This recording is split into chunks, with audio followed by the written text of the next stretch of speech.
هل تتقبل التغيير بسهولة؟ هل تحاول التغيير لكنك تفشل؟ أرسل تجربتك عبر الموقع الإلكتروني adtv.ae/خطوة أو أرسل رسالة نصية على الأرقام التالية. تغير وابدأ من جديد في خطوة غدا 9 مساء بتوقيت أبو ظبي، 8 بتوقيت مكة على أبو ظبي الأولى.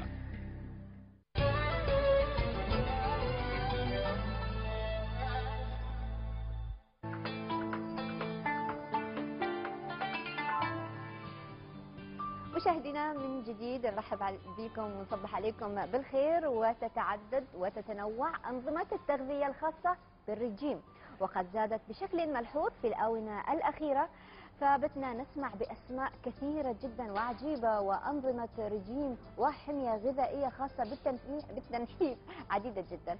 هل هي صحيحة؟ ومتى ينبغي على الشخص السمين اتباع إحدى هذه الأنظمة؟ ونحن اليوم ومن خلال فقرتنا الأسبوعية لحياة أفضل سنسلط الضوء على الرجيم الياباني، طبعا من خلال الحوار مع ضيفنا العزيز في الاستوديو الدكتور سمير سامي، ماجستير التغذية العلاجية ودكتوراه في علاج السمنة. أهلا وسهلا فيك يا دكتور. من كثر الحر أنا نص حروف تضيع معي اليوم. يلا معلش. أهلا وسهلا فيك يا دكتور. اسمح لي قبل ما نبدأ حوارنا نتابع مع حضراتكم مع مشاهدينا الكرام هذا التقرير المصور اللي أعد لنا فريق البرنامج حول الرجيم الياباني، ومن ثم نناقش الموضوع.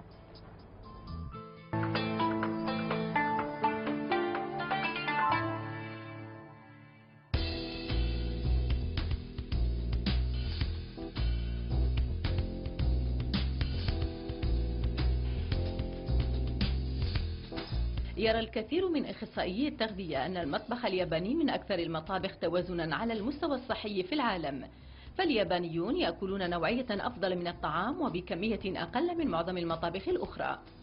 ويرجع البعض كثرة المعمرين اليابانيين إلى نمطهم الغذائي الصحي.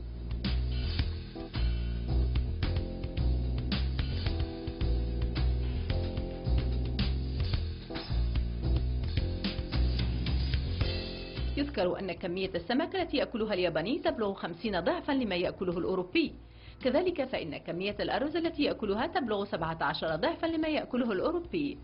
أما الحبوب التي يتناولها فتبلغ 3 أضعاف ما يتناوله الشخص في أوروبا، ولا تزيد الوحدات الحرارية التي يستهلكها الياباني يوميا على 1200 وحدة، بينما ترتفع لتصل إلى 2400 في أوروبا، وتزيد عن ذلك في معظم الدول العربية.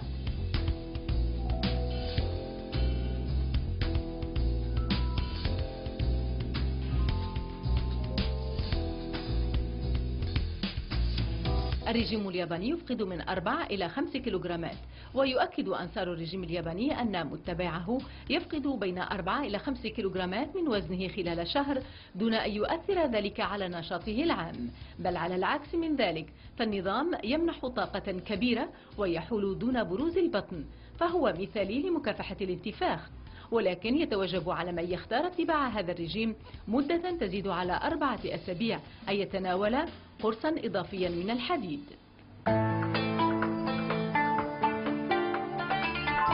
نعم، تابعنا التقرير ومخرجنا حاب يتبع الرجيم الياباني، بس نقول لك الرجيم الياباني ما في مندي، يعني بيكون صعب اتباعه بالنسبة لك. إذا مشاهدينا نتابع أكثر وتفاصيل أكثر حول الرجيم الياباني. الرجيم الياباني ملفت للنظر، خصوصا أن الشعب الياباني مثل ما ذكر التقرير الأطول عمرا والأقل سمنة. شو هو الرجيم الياباني دكتور؟ الرجيم الياباني غني عن التعريف. نعم. يعني زي ما حضرتك اتفضلت والإعداد قال ان هو منبع او مصدر الصحة للشعب بتاعه. نعم. الرجيم الياباني هو نوع من انواع الحميات الانجح على مستوى العالم. نعم.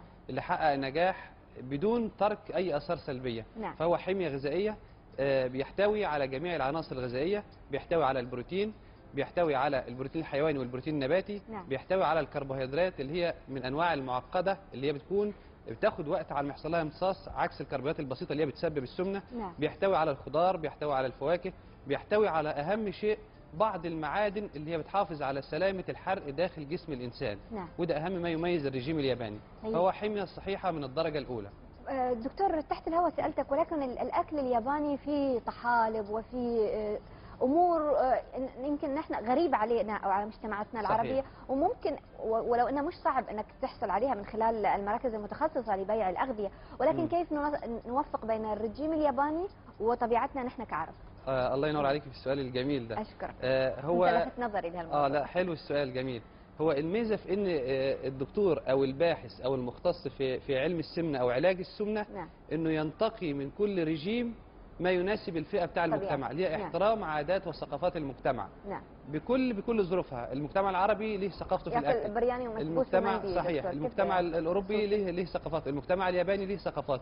فالمختص في علاج السمنه دوره ايه؟ نعم. ان هو ينتقي الصح والافضل لمريضه على اختلاف جنسياته واختلاف حتى احترام كل عاداته وتقاليده. نعم. فاذا لو حولناه الى رجيم ياباني عربي كيف راح يكون؟ لما نحوله لرجيم ياباني عربي، السفره شو راح يكون فيها؟ السفره اللي قلنا اهم ميزه الرجيم الياباني، نعم. انه اطول عمرا. وبتيجي دي منين؟ بتيجي من سلامه القلب. نعم. الرجيم الياباني انا مش عارف هقول عليه ايه، ده انا عايز يجي 30 40 حلقه عشان اتكلم فيه. مخرجنا يقول رجيم ياباني بمواصفات خليجيه. مخرجكم ومعدكم بصراحه استاذ، لانه هياخد بحث 15 سنه في 15 دقيقه. اتفضل. الرجيم الياباني عشان احنا نوصل لمرحله نطبقها علينا احنا كعرب. نعم. نشوف العناصر المعدنيه، يا اما ناخدها من الاكل، وفي اللي بينفذها بطريقه ثانيه اللي هي بياخذها على شكل مكملات غذائيه اللي هي الاوميجا 3 او مشتقاته، ولكن احنا بنتكلم الافضل ان هو يكون ناحيه غذائيه. نعم. الرجيم الياباني بيبقى غني بالاسماك. نعم. ما فيش داعي ان احنا نضيف دهون مثلا على الرز اللي احنا بنعمله. الرز يكون مثلا زي ما احنا شفناه، طبعا بيتشارك احنا العرب مع اليابانيين الانواع النشويات مثلا ناخدها بيكون اضافه دهون. نعم. الاسماك ما شاء الله هنا يعني الامراض غنيه. المأمور في التقرير دكتور. ايوه. الامراض غنيه بكل انواع الاسماك الطيب. نعم. الغني بالاوميجا 3 اللي هو مهم لدهون الدم نفسها. نعم دكتور، كثره اكل السوشي او الاسماك النيئه ما يضر المعده؟ هو في حذر منها، لان حتى احنا بنقول احنا كعرب لازم نسوي الحاجه طهي كامل. نعم. عشان بعض الميكرو اورجانيزمز الموجوده داخل الاسماك احنا ما نضمنش، لازم لما بنوصل مرحله الطهي دي بنكون قتلنا على كل الاشياء الضاره اللي فيها. نعم. وخاصه عايز انبه ان السوشي تحذر منه الحامل. نعم. لان الحامل لابد من الاطعمه بتاعتها لازم تكون كامله الطهي والشواء. هم يستعيضوا عن الطهي في اليابان باستخدام نسيت اسمه المعجون الاخضر، هذه الفجل، هو معجون الفجل يحطوه مع السوشي، حتى لما تروح تطلب دائما يكون في هاي المعجون الاخضر هذا، لانه يقولون انه يعقم المعده. شو رايك؟ دول اليابانيين بقى، احنا كعرب هنتبع طريقه الطهي السليمه بتاعتنا، يعني اللي هي اما مطبوخ دكتور. كل السوشي باي شكل، بس هي تسويه على الطريقه بتاعتنا احنا. نعم. هتعيشي في اليابان وتقلبي تاخدي الجنسيه اليابانيه ولا حاجه. لكن يعني في خطر دكتور من ان الشخص العادي مش انا كناحيه ياكل لا ما فيش فيه اي مشاكل صحيه ان شاء الله. نعم. طيب ايضا يتميز الرجيم الياباني بالطحالب. ما مدى اهميه الطحالب وشو المواد الغنيه في الطحالب؟ ايوه، احتوائها على مصدر عالي من البروتين الحيواني. نعم. القليل في الكوليسترول. نعم. بيحتوي على جميع انواع الفيتامينز او المينرال او بنسبه عاليه، وخاصه اللي هي مصدر لسلامه الغده الدرقيه اللي هي مسؤوله عن نشاط اللي بتفرز السيروكسين او الثيرويد هرمون زي ما بنقول، اللي هي بتحافظ هنتكلم عنها باستفاضه بعدين، اللي هي بتاثر على سلامه نزول او طلوع الوزن. نعم. اللي هي الكنترول بتاع سلامه او نزول طلوع الوزن. نعم. راح اسالك اكثر الدكتور، حضرتك تكلمت عن المواد اللي تحرق الدهون واللي موجوده في الغذاء الياباني، ولكن قبل خلينا نروح معك ومع مشاهدينا الكرام لاستطلاع الراي اللي اعده فريق عمل للبرنامج لنتعرف على مدى معرفه الناس بالرجيم الياباني. سمعوا عنه ولا لا؟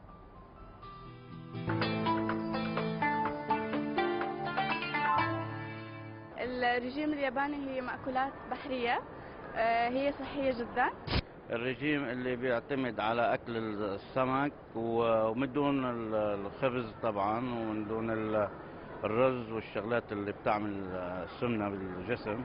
الرجيم الياباني بيعتمد أتوقع على الأسماك مثل السوشي، الأسماك البحرية يمكن خالية من الدهون والدسم، والله أعلم. الرجيم الياباني هو اللي بيعتمد على الأشياء البحرية، يعني سوشي، سمك، تونة، هيك هذا الإشي اللي بعرفه الصراحة. الرجيم الياباني كتير كويس للصحة، للصحة العامة، لأنه بياكلوا كتير نوع من الأسماك، والأسماك طبعا من أحسن الأكلات اللي بتخلي الجسم يعني الويلوز زي ما بيقولوا. هو بيعتمد على المأكولات البحرية، والسوشي والابتعاد عن اللحوم والدهون. إذا تابعنا تقرير ورأي مشاهدينا أكثر أن الرجيم الياباني يعتمد على الأسماك والسوشي. شو رأيك دكتور؟ هو كلامه مظبوط، بس مش بيعتمد على الحاجات دي بس، هم بيغلب في الرجيم الياباني ده اكتر. نعم. ولكن برضه بيدخلوا انواع الدجاج وبيدخلوا الخضار وبيدخلوا الحبوب الكامله عشان نسبه احتوائها من الالياف العاليه. نعم. ولكن الاجمل فيه ان هو بيختلف عن كثير من الرجيمات، ان هو عكس بعض انواع الرجيمات بيعتمد على البروتين بس يعني. بيعتمد على البروتين بس مثلا، ودي مشكلتها في سلامة القلب والكوليسترول والدهون الثلاثية. نعم. وما يسمى بالدهون الضارة LDL. الرجيم الياباني بيحسن كل الأمور دي يعني بشكل واضح وملحوظ. نعم. يعني حضرتك من بين كل الرجيمات اللي قاعدين نسمع عنها تنصح بالرجيم الياباني أكثر؟ أنا عملت دكتوراه عن علاج السمنة وتعرضت لكل أنواع الرجيمات. نعم. في رأيك خلاصة الدكتوراه يا خلاصة الدكتوراه وخلاصة بحثي أنا بأيد الرجيم الياباني. للصحة. نعم. والوزن. نعم. ولسلامة القلب وإن شاء الله العمر الطويل بإذن الله يعني. دكتور، الرجيم وعلاقته بزيادة الوزن، الرجيم الياباني. أيوه. وعلاقته بالذكاء. نتكلم بداية عن الوزن. بالنسبة للوزن، أكبر دليل على نجاح الحمية الغذائية. نعم. اللي هو أن اليابان أقل سمنة في العالم. صحيح. حوالي 3% فقط من اليابانيين هم اللي عندهم سمنة، وفي الغالب اللي عنده سمنة اللي هم أصحاب المصارعة اليابانية. نعم. ده من ناحية الوزن. من ناحية الوزن أنا شخصيا حققت نزول هقدمه برضه في تلفزيون أبو ظبي 110 كيلو خلال سنة على الرجيم الياباني. نعم. مع سلامة جميع محتوى الوزن. 110 كيلو نزل 110 كيلو خلال السنة، وقريب إن شاء الله. كيف كانت الوجبات؟ الوجبات على الحمية اليابانية. إيه؟ وأثار نزول الشخص ده تعجب المستشفيات الألماني من نزول وزنه وسلامة جميع تحاليله الكاملة. نعم. وبرضه كان مقدم من ضمن الحلقات في نزول 40 كيلو على الرجيم الياباني في 37 كيلو خلال 4 شهور. دكتور شو الوجبات؟ قول لنا، شوقتنا. الوجبات ان انا بصراحه ما اتبعتش الرجيم الياباني حرفيا. نعم. انا اخذت الافضل والاحسن من الرجيم الياباني. نعم. وطبقته بالعادات العربيه بتاعتنا. يعني الرجيم الياباني كوليسترول بينزل الكوليسترول، يبقى انا اخد الحاجات الميزه اللي فيه. نعم. واخد الميزه اللي في الحياه العربيه، يعني مش احنا لا نسيء للحياه العربيه بتاعتنا. نعم. في عندنا حاجات طيبه، عندنا زيت الزيتون، عندنا الخضار، عندنا الفواكه، عندنا اللحوم لما تتعمل بشكل صحي، مش لازم المقالي والحاجات دي. نسبه الخضار العاليه، الحبوب الكامله. نعم. ففي قصه وسحر الرجيم الياباني صراحه. نعم. الدكتور، علاقه ايضا الرجيم الياباني بالذكاء. يعني الشعب الياباني يعني خلاص وصل لقمة الذكاء ما شاء الله، على الرغم من ان تعدد الكوارث والمصايب عنده، انما برضه بيطلع منها بسرعه البرق يعني زي ما بيقول. الرجيم الياباني ارتبط بالذكاء. ايوه، لانه غني بالاوميجا 3. كتير من مئات الابحاث اكدت ارتباط الاوميجا 3. نعم. علاقه ما بين الاوميجا 3. نعم. وما بين سلامه وصحه احنا ناخذ الاوميجا 3 بشكل يومي كمكملات غذائيه، حبوب، ليه نفس النتيجه دكتور؟ ان شاء الله يكون لي نفس النتيجه ان شاء الله. بس الافضل احنا ناخدها من مصدر غذائي برضه يعني. ان شاء الله. طبعا الحديث يطول عن الرجيم الياباني وشوقنا اكثر للبحث عنه. طبعا في نهايه هذا اللقاء شكرا جزيلا لك دكتور. وانا كنت عارفه حضرتك كان عندك مبادره لطيفه لمشاهدين صباح الامارات، تفضل تقولها قبل ما حقيقي يعني انا حبيت البرنامج الجميل بتاعكم صباح الامارات، وخاصه فقره لحياه افضل. والايام الطيبه المقبله انا بهدي فقره لحياه افضل لصباح الامارات ولاسره البرنامج. اي استشاره تخص علاج السمنه. نعم. هتكون استشاره فري خلال شهر رمضان ان شاء الله. شكرا جزيلا لك دكتور. شكرا. وعلى هذه الهديه، طبعا هديه مقبوله. شكرا لك دكتور ولكل مشاهدينا قناه ابو ظبي الامارات. مشاهدينا فاصل قصير ونعود لمتابعه صباح الامارات. شكرا جزيلا لك دكتور سام.